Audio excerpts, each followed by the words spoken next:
here with Tom Walker, Neil's father. And Tom, just first of all, for you, what was it like, Neil, getting two separate standing ovations today? Oh, I was ecstatic, man. This was really, we didn't know exactly what was going to happen.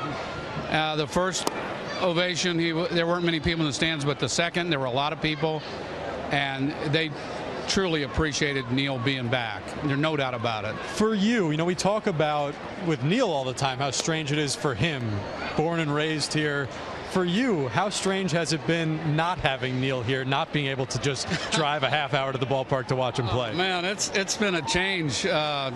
We watch SNY, a lot on our Major League. What do you think? Package. I like, Keith and, Ron and Gary. They do a good job. So I'm really happy with them. Well, you played with Keith, right? I did. So it's I enjoy watching the games. It's a little different. I'm really an active guy.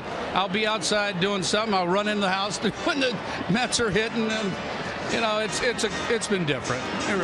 When I was speaking with Neil Walker before the season, he said that in a lot of respects it's somewhat poetic that he got traded to the Mets on the 30-year anniversary of '86 because you played with Gary Carter in Montreal in the early '70s, right, and were such close friends with him, and really Carter had such a big impact on Neil Walker as a baseball player. Yeah, it's really funny. Gary played after my career was over. One day we'd invited him over for lunch before a game, a night game, and he told Neil, if you want to get to the big leagues in a hurry, you need to be a catcher. So after that, it was all over. Neil, everywhere he went, he had catcher's gear on, and I thought it was kind of interesting. When he got drafted, he was drafted as a catcher. Then he moved to third, then to second, and he's still at second base. Tom, what have the last 24 hours been like for the family? And I know you have Neil's 95, going on 96-year-old grandfather here as well. What has this all been like? A lot of emotions, to be honest. I mean, it's like our grandchildren are holding up signs for Uncle Neil, and his mom's all excited for him to do something really special. And being a former ball player myself, I know how hard this game is, and I knew it was not going to be easy for Neil to walk in here emotionally. So it's been emotionally for us too. I mean, it's been quite an experience.